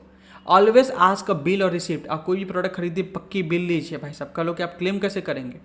ज्वाइन कीजिए सपोर्ट कंज्यूमर ऑर्गेनाइजेशंस को, रेज कीजिए जेन्युइन कंप्लेंट्स, ठीक है। Be informed and exercise consumer rights, आपको पता होना चाहिए आपके साथ कुछ गलत होता है तुरंत आवाज़ उठाओ, आपको चुप नहीं रहना है। कई लोग बोलते हैं अच्छा ठीक है बड़ा कंपनी है वो, उसके से कौन लड़ेगा, भाई लड़ो, तुम नहीं लड़ोगे तो कौन लड़ेगा, ठीक है। आगे बात करते हैं methods of consumer protection. Self regulation by business, business खुद को रेगुलेट करे। कंज्यूमर सेल्फ हेल्प बनाना चाहिए। लेजिस्लेटिव प्रोटेक्शन होना चाहिए, मतलब कोई भी जैसे कंज्यूमर प्रोटेक्शन एक्ट्स हैं हमारे देश में, कंज्यूमर कोर्ट्स है, काउंसिल से ये सब सारे बनाए गए हैं, ठीक है। उसके बाद होता है कंज्यूमर प्रोटेक्शन एक्ट कॉर्पा, जो कि तुम्हारा 2019 का एक्ट है। ये तुम्हारा हमारे देश में बनाया गया है कि हम लोग जो मिसलीडिंग एडवर्टीजमेंट्स वगैरह होते हैं, ठीक है, जो हमारे मैन्युफैक्चरर्स होते हैं वो अगर कुछ गलत करते हैं या उन पर कुछ डिस्प्यूट होता है तो उनको कैसे हम लोग रिजॉल्व कर सकते हैं, उनके अगेंस्ट कैसे एक्शन ले सकते हैं, ये सारी चीज़ें इसमें लिखी गई हैं, ठीक है। अब इसमें कंज्यूमर का डेफिनेशन लिखा गया, ये तुम खुद भी पढ़ सकते हो, नॉट अ बिग डील, ठीक है। आगे बात करते हैं below are some right that consumer are entitled under this act. कुछ ऐसे एक्ट है, मतलब कुछ ऐसे राइट्स है जो इस एक्ट के तहत आपको मिलते हैं और इंपॉर्टेंट है, आपको याद रखना होगा, ठीक है ना। थोड़ा सा इंपॉर्टेंट है, एग्जाम में क्वेश्चंस के आंसर में अगर लिखोगे तो बहुत अच्छा इंप्रेशन जाएगा तुम्हारा। The right to be protected against the marketing goods, ठीक है ना। आपके पास हजारियस अगर कोई प्रोडक्ट यूज़ कर रहे हैं, मतलब जो आपके जीवन को खतरा हो सकता है, तो वहाँ पे ऐसी एडवर्टीजमेंट करवानी चाहिए। जैसे इन्वर्टर वगैरह बाय करते हो ना, तो उसमें दिखता है ना प्रो कि भाई खाली नंगे हाथे मत छूना, नहीं तो झटके लग सकते हैं, आपकी मृत्यु हो सकती है। तो ये सारी चीज़ें थोड़ा सीरियस प्रोडक्ट हो जाता है। This right to be inform about the quality, quantity, potency, purity, standard, आपकी क्वालिटी क्वांटिटी के बारे में पूरी जानकारी होनी चाहिए, ठीक है। अब ऊपर से देखो यहाँ पर हजारियस लाइफ में ये भी देख सकते हो कुछ ऐसे मेडिसिन जो आपके जानलेवा हो सकते हैं अगर आपने ज़्यादा कंज्यूम कर लिया तो, जैसे नींद की दवा, ओके। तो ये सब चीज़ों पे भी थोड़ा सा कंट्रोल होना चाहिए, मतलब कैसे यूज़ करना है, सब चीज़ें थोड़ा रिस्ट्रिक्शन के साथ मिलना चाहिए वो। The right to access a variety of goods product service at a competitive price, plus consumer को ये भी अधिकार है कि कॉम्पिटिटिव प्राइस पे कोई चीज़ मिले। अगर मैं बोलता हूँ कि अगर मैं अपने कोर्स को, अगर मैं तुम्हें 50,000 का बेच रहा हूँ कॉमर्शियल एप्लीकेशन कोर्स को, तो ये गलत है, this is a over price. लेकिन अगर ये कोर्स को मैं 500 का बेच रहा हूँ तो ये भी गलत है, this is the low price, यहाँ पे नुकसान होगा। अगर मैं इसी चीज़ को अगर तुम्हें 5,000 का बेच रहा हूँ तो this is the correct price. तो ये ध्यान रखना, बहुत लो भी सही नहीं है, बहुत हाई भी सही नहीं है, this should be a medium, okay. कभी भी कस्टमर हो, तुम कुछ भी बाय करो, चाहे गुड्स हो सर्विस हो, देखो तुम्हें क्या चाहिए, प्लस उसके लिए तुम्हारे नज़र में कितनी वैल्यू होनी चाहिए। ये मत देखो कि कोई तुमको 500 का दे रहा था मतलब 500 में बेस्ट होगा, नहीं, ठीक है। Teaching it all about, teaching केवल इससे नहीं होता कि बस मैंने तुम्हें पढ़ा दिया चल दिया। यूट्यूब पर देखो रिकॉर्डिंग तो अवेलेबल है ना, लाइव क्लासेस होना चाहिए जहाँ पर टीचर तुमसे कांटेक्ट कर पाए, तुम अपने डाउट्स को पूछ पाओ। ऐसा नहीं होना चाहिए 2,000-4,000 बच्चे खड़े हैं, आप कमेंट में हाय ऐसे रिप्लाई कर दो, ये घूम रहे हो, मतलब कि पैसे भी दो फिर बेवकूफ़ों की तरह घूमो भी, ये चीज़ें नहीं होनी चाहिए, ठीक है। कोई भी प्रोडक्ट बाय करो उसकी करेक्ट प्राइस आप खुद डिसाइड कीजिए कितने पे ये प्रोडक्ट मिलनी चाहिए, ठीक है। उससे कम में मिल रही है तो अब देखो क्या गड़बड़ी है इस प्रोडक्ट में। अगर सब कुछ सही है तो अलग बात होता है, लेकिन जनरली गड़बड़ी तो होती है भाई, ओके। बहुत महंगा मिल रहा है तो फिर भाड़ में जाए, कोई दिक्कत ही नहीं है, अपन मीडियम प्राइस पे चलेंगे, ठीक है। The right to be heard and assured that the consumer interest will be receive due to the consultation and appropriate forms. The right to be seek redressal, कुछ गड़बड़ी होता है तो उनके प्रॉब्लम को सॉर्ट किया जाए, सही किया जाए। And right to consumer awareness, यहाँ पर कंज्यूमर अवेयरनेस की भी राइट्स उनको मिलती है, okay. Under the consumer protection act 2019 the following remedies available है, जैसे आप रिफंड क्लेम कर सकते हो, रिमूवल, अगर गुड्स खराब है तो रिप्लेस करवा सकते हो, रिमूव करवा सकते हो, पेमेंट कंपनसेशन मांग सकते हो, विड्रॉल करवा सकते हो hazardous goods from the market, और डिसकंटिन्यू करवा सकते हो अनफेयर और डिस्ट्रक्टिव ट्रेड प्रैक्टिसेस को, ठीक है। इफ द ट्रेडर और अ person against whom a complaint is made fail to comply we, अगर किसी के अगेंस्ट कंप्लेन होता है और वो उसको नहीं सॉल्व कर पाता, उस प्रॉब्लम को नहीं एड्रेस कर पाता, ठीक है ना, तो उसको इम्प्रिजन मिल सकता है, 3 साल तक की जेल हो सकती है आपको। फाइन मिनिमम आपको, नॉट लेस देन का मतलब होता है मिनिमम, ठीक है। 25,000 रुपये का फाइन होगा, लेकिन मैक्सिमम आपको 1 लाख रुपये तक का फाइन हो सकता है, मतलब 3 साल तक की जेल हो सकती है और मैक्सिमम आपको 1 लाख तक का फाइन भी हो सकता है। कई बार में केवल फाइन लिया जाएगा, डिपेंड अपॉन आपने क्या गलती करी है। अगर आपने बहुत ज़्यादा गलती करी है तो आपको जेल भी हो सकता है, समटाइम्स आपको दोनों ही लगाए जा सकते हैं, ठीक है। तो ये सारे डिपेंड करता है, कोर्ट अपने जजमेंट में देखती है। ठीक है। कंज्यूमर प्रोटेक्शन काउंसिल की बात करते हैं, हमारे देश में बनाए गए हैं, जो क्या कर सके डिस्ट्रिक्ट लेवल पे, स्टेट लेवल पे जो क्या करते हैं आपके राइट्स को बचाने के लिए वो काम करते हैं। सेंट्रल कंज्यूमर प्रोटेक्शन काउंसिल क्या होता है, जो सेंट्रल लेवल पे होता है, जो सेंट्रल गवर्नमेंट के अंदर आता है, ये कोशिश करते हैं सेंट्रल लेवल पे जो बहुत बड़ी बड़ी जो इश्यूज़ हैं, जो बड़ा अमाउंट को लेकर के दिक्कतें हैं, उसको सॉल्व करें। स्टेट वाले क्या होते हैं, स्टेट लेवल पे काम करते हैं, ठीक है ना, कंज्यूमर को बचाने का काम करते हैं।